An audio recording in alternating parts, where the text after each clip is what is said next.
Plus, magre-resign na raw. Ito pong si Undersecretary Claire Castro po mga kabida ng Presidential Communications Office. Ito po yung kanyang konfirmasyon po. Matapos pong naglabas po ng memorandum, ito pong si Secretary Dave Gomez, mga kabida ng PCO, na gusto po niyang lahat ng mga appointees po ng PCO, mga kabida, o sa ilalim po ng PCO, dapat mag-submit po ng courtesy resignation. Ito po, kumpirmado po ito mga kabida sa balita mula sa The Manila Bulletin. Ang kanilang headline, Castro to submit courtesy resignation as PCO reorganizes. Ayan. Ito, babasahin ko lang po. Communications Undersecretary Claire Castro confirmed that she will submit her courtesy resignation in line with the reorganization of the Presidential Communications Office of PCO under newly appointed Acting Secretary Dave Gomez. Castro said she was one of those filing their resignations, as is customary when a new head takes over as executive agency.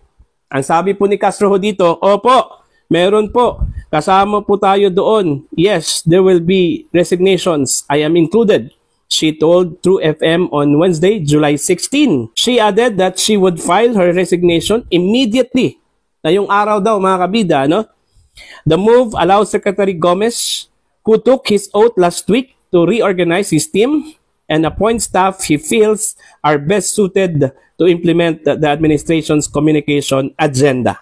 Ang sabi po ni Castro, para mabigyan din po siya ng leeway na makapagpili kung sino po ang mga tao na pwede niyang makasama. Ayun, yung sabi po ni Undersecretary Claire Castro po mga kabida. Ngayon, ang tanong, matutuloy kaya ang pag-alis ni Undersecretary Claire Castro? Okay? Tatanggapin kaya ni Secretary Dave Gomez yung resignation ni Claire Castro po mga kabida? Yun yung malaking tanong po.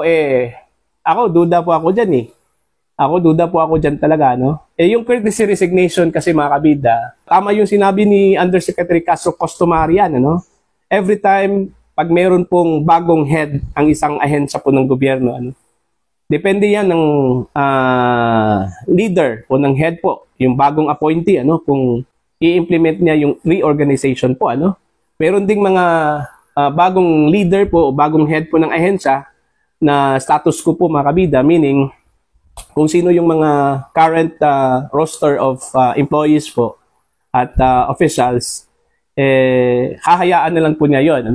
Pero dito ho sa PCO, ito po yung ini-implement po ngayon, mga kabida ni Secretary Dave Gomez.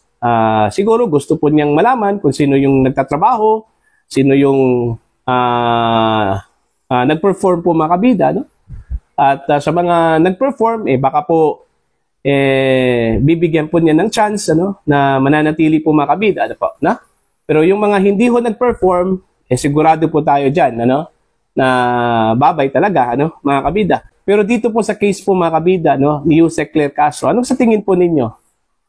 Maganda ba yung kanyang trabaho po mga kabida? Yung kanyang performance po, Para sa akin po, mga kabida, from the Malacanang vantage point po mga kabida, maganda yung kanyang trabaho kasi pinainis niya yung mga kalaban po niya, Lalong-lalo na po ito pong mga pro-Duterte supporters po mga kabida, Okay? Pinagalit po niya yung mga kalaban po sa politika ng administrasyong ito. Yun yung pagiging effective po mga kabida, ni Yusek Castro, sa panig po ng administrasyon. Pero kung titingnan mo yung resulta po mga kabida, effect po dito sa taong bayan, sa bansa, mga kabida, hindi po maganda, Hindi po maganda. Kasi parang dahil daw sa kanya, marami po akong nababasa po, ng mga negative impression po, kay Undersecretary Claire Castro po mga kabida, na yung kanyang messaging daw, parang hindi po suitable doon po sa gusto po ng Marcos administration, imbes na nakakabuti po, lalong sumama po mga kabida yung image po ng Marcos administration. Okay? Yun yung feedback po, Kasi ho, panay pong tirada daw ni Yusek Castro po mga kabida, no, sa mga kalaban po ng administrasyon, kagaya po ng mga Dutertes, mga kabida. Wala hong press briefing dyan sa Malacanang Palace na hindi ho magtatapik po ng Duterte, mga kabida. Meron talaga daw, ano? Okay? So, yun po. Imbes na makakakuha po ng simpatsya, mas lalong naiinis daw itong mga tao daw ito. Mas lalong naiinis daw ang mga tao daw, mga kabida, no? Dahil ho dito sa strategy, ano, ni Yusek Castro na ini-impose o ini-implement po, mga kabida. Hindi raw nakakatulong sa imahe po ng administrasyong ito. Okay? Kagaya na lang daw dito sa issue po ng dokumento, ano, na nagdadawit po kay First Lady Lisa Marcos. Ang dami hong nag-react po dito, ano? Nung sinabi po niya na fake document daw yun, ano? Okay? Maraming ding nag-criticize din bakit nagsalita si Claire Castro po, mga kabida, in behalf po kay First Lady. Itong si First Lady, hindi po empleyado po ng gobyerno. Hindi din official po ng Malacanang, ano, mga kabida. So, yun po, no? So, titingnan natin kung yung ini-implement po ngayon ni Secretary Dave Gomez, talaga bang gusto po niya ng pagbabago at gusto po niya ng bagong concept po ng Presidential Communications Office, ano? Lalong-lalo na po when it comes to messaging po, mga kabida. Okay? Pero sa tingin po ninyo, mga kabida, maganda ba ang messaging po ng Malacanang, ano? Simula nung nag-umpisa po itong si Undersecretary Claire Castro bilang press briefer po, ano, ng Malacanang Palace, ano? Okay, tuloy po tayo, mga kabida, no? As whether she had been asked by President Marcos or First Lady Lisa Araneta Marcos to soften her tone in media briefing, Castro replied that she had always been respectful but assertive. Ano? Malumanay naman po ako. Nagkakataon lang po siguro na may mga pagkakataon na dapat labanan ang fake news.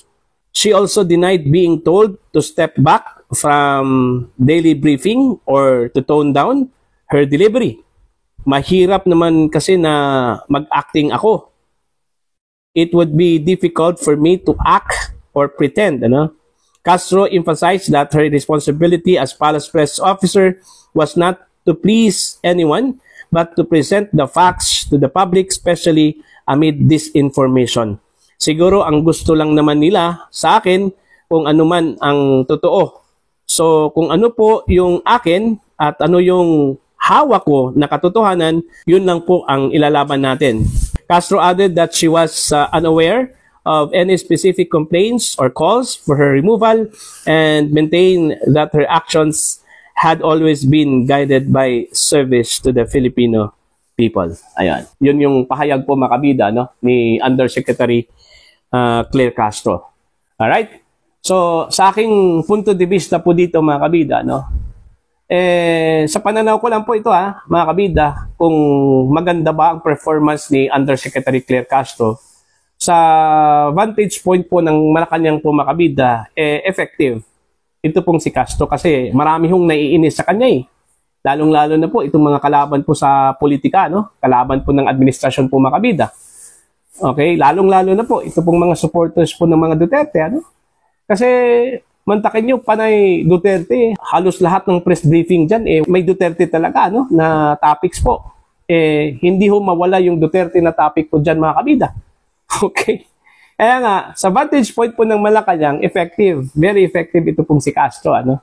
Pero sa pananaw po ng mga ordinaryong Pilipino, mga kabida, hindi po epektibo, ano. Ang impression kasi ng mga tao sa kanya, ano, palaaway, maraming nagsabi na sinungaling daw, hindi daw nagsasabi po ng totoo, ano? Yun yung impression po, ano, sa kanya, mga kabida. So titingnan lang po natin kung ano pong magiging action po, mga kabida, at discretion po, ano, ni Secretary Dave Gomez, kasi siya yung pwede hong magpasya po dito, ano, kung mananatili ba ito pong si Yusek Castro o bibitawan po ito, mga kabida.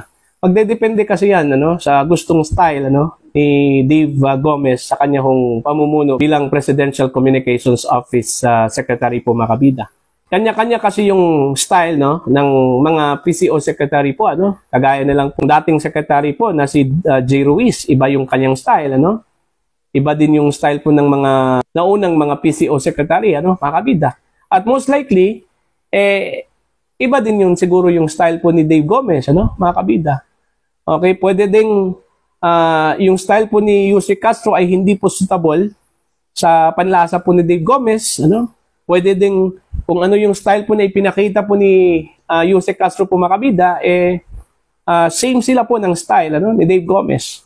So magdedepende po yan sa magiging pasya po ni Dave Gomez po, mga kabida, kung i-retain po niya, ano, ito pong si Yusek Claire Castro po, o i-reject po niya ito, ano.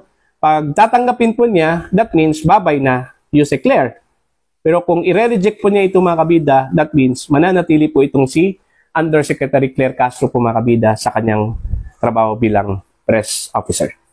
Para po sa inyong opinion at pananaw, please comment down. Sa mga hindi pa po subscriber sa akin channel, please subscribe. Just click the subscribe button, click the notification bell, click all para updated po kayo, mga kabida, sa aking mga uploads. Maraming salamat po sa inyong lahat.